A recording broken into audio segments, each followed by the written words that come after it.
केशिफाई ने खजुराहो में 2024 वार्षिक रणनीति बैठक का आयोजन किया। मध्य प्रदेश और आसपास के इलाकों में विस्तार की योजना।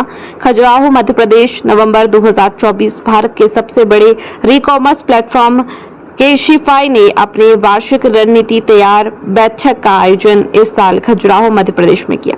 इस मीटिंग में केशिफाई की लीडरशिप और टीम के सदस्य शामिल हुए, जिससे केशिफाई की वृद्धि पर चिंतन और आगामी वर्ष के लिए रणनीति प्राथमिकताओं को निर्धारित करने का महत्वपूर्ण अवसर बना। 1 करोड़ से अधिक सक्रिय मासिक उपयोगकर्ताओं और 200 अधिक ऑफलाइन स्टोर्स के साथ केशिफाई ने री कॉमर्स में एक भरोसेमंद नाम स्थापित किया है। केवल मध्य प्रदेश में केशिफाई के 5 स्टोर्स भोपाल और 3 स्टोर्स इंदौर में हैं और अब राज्य भर के साथ साथ भारत के अन्य राज्यों में विस्तार करने का लक्ष्य रखता है। यह वृद्धि पहल केशिफाई की सेवाओं को अधिक लोगों तक पहुंचाने, स्थानीय रोजगार के अवसर पैदा करने और पर्यावरण के अनुकूल प्रथाओं को बढ़ावा देने के लिए की जा रही है। रणनीतिक चर्चा में ग्राहक अनुभव को बेहतर बनाने, पर्यावरणीय पहल को बढ़ावा देने और स्मार्टफोन ट्रेड इन रिफर्बिशिंग प्रक्रिया को और सरल व प्रभावी बनाने पर जोर दिया गया। पिछले वर्ष का मूल्यांकन करते हुए केशिफाई ने प्रभावशाली उपलब्धियों का आकलन किया, जिसमें 935.7 करोड़ का रेवेन्यू दर्ज किया गया। प्रॉफिट में 63% की बढ़ोतरी दर्ज की गई और EBITDA में 72% का उछाल देखा गया। केशिफाई के CEO और को-फाउंडर मनदीप मनोचा ने कहा, खजुराहो की समृद्ध विरासत और ऐतिहासिक महत्व ने हमें इस महत्वपूर्ण बैठक को यहां आयोजित करने के लिए प्रेरित किया। भविष्य की ओर देखते हुए हमारा उद्देश्य मध्य प्रदेश और भारत के अन्य राज्यों में केशिफाई की उपस्थिति का विस्तार करना है, जहां हम रिफर्बिश्ड मार्केट के लाभों को और अधिक लोगों तक पहुंचाने के लिए उत्साहित हैं। हमारे लक्ष्यों में ग्राहकों की संतुष्टि को बढ़ावा देना और सर्कुलर इकोनॉमी में अपनी भूमिका को सशक्त बनाना शामिल है, ताकि हम अपने पुराने फोन का सही उपयोग कर सकें।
नमस्कार।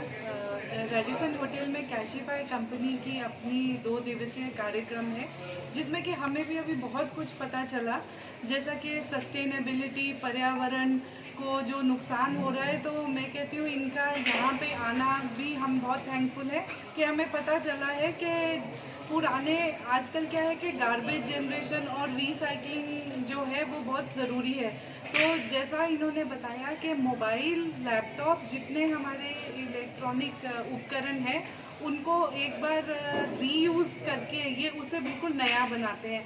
इससे क्या है, एक तो ये कॉस्ट इफ़ेक्टिव भी है, दूसरा जो लोग नया खरीदने की क्षमता नहीं रखते, और अब आप देखिए कि जिस हिसाब से डिजिटलाइजेशन और अब बहुत चेंजेस आ रहे हैं, तो उस हिसाब से हर बच्चे हर इंसान को नया गैजेट चाहिए, लैपटॉप भी चाहिए, मोबाइल भी चाहिए, पर उतनी क्षमता नहीं होती है कि नया खरीद पाए। पर ये जो कंसेप्ट आया है ये एक बहुत ही अच्छा कंसेप्ट है, जिसकी क्षमता कम भी है वो भी इस तक पहुंच सकता है, वो भी इसे खरीद सकता है।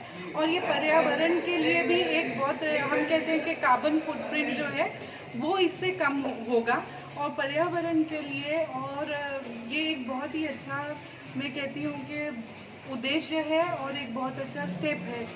तो इसके लिए मैं कैशिफाई कंपनी की भी बहुत आभारी हूँ कि उन्होंने हमारा होटल रेडिसन चुना। इसमें क्या है कि हम में भी जागरूकता फैली है, हमारे टीम में फैली है, और ये आप लोग के माध्यम से, मीडिया के माध्यम से ये खजुराहो में भी फैलेगी और मध्य प्रदेश में भी फैलेगी कि ऐसी भी कंपनीज़ हैं जो अगर आपको नया मोबाइल नहीं खरीद सकते हैं तो आप पुराने से, जिसमें कि सब नया वो उसको चेंजेस करके वो उपयोग में ला सकते हैं। बहुत बहुत धन्यवाद। नमस्कार, मेरा नाम मनदीप है। मैं कैशिफाई कंपनी का को-फाउंडर और CEO हूँ। आज हम यहाँ खजुराहो में रेडिसन होटल में आए हैं। यहाँ पे हम अपने बिज़नेस के अगले 2 से 3 सालों की बिज़नेस प्लानिंग के लिए आए हैं। हमारी कंपनी पुराने मोबाइल फ़ोन, लैपटॉप इत्यादि खरीदती है, उनको रिपेयर करके उन लोगों तक पहुँचाती है जो नए नहीं खरीद पाते। हमारा उद्देश्य ये है इस बार खजुराहो में आने का कि हम ये भी देख सकें कि मध्य प्रदेश राज्य में हम किस तरीके से अपने बिज़नेस को और बढ़ा सकते हैं। हम करीब 180 हमारी अपनी दुकानें हैं, जिनमें मध्य प्रदेश के कुछ शहरों में भी हमारी दुकानें हैं। हम इनको और ज़्यादा किस तरीके से इस राज्य में बढ़ा सकते हैं, उसके उद्देश्य से हम आज यहाँ आए हैं। आप कितने दिन तक यहाँ पर रुकेंगे और क्या क्या आपने यहाँ पर मोबाइल किसी के देखे हैं या खरीदे हैं यहाँ पर? जी, हम 2 दिन यहाँ रुकेंगे। हमारा उद्देश्य अपने बिज़नेस की अगले 2 साल की जो हमारी जर्नी होगी उसको बनाने के लिए और अपनी मैनेजमेंट के साथ एक गोल सेट करने के लिए आए हैं। हम इसके साथ मार्केट में भी यहाँ जाएंगे और देखेंगे कि पुराने मोबाइल फ़ोन, पुराने लैपटॉप्स की क्या मार्केट है और उसी के हिसाब से हम अपनी आगे की जर्नी को डिसाइड करेंगे।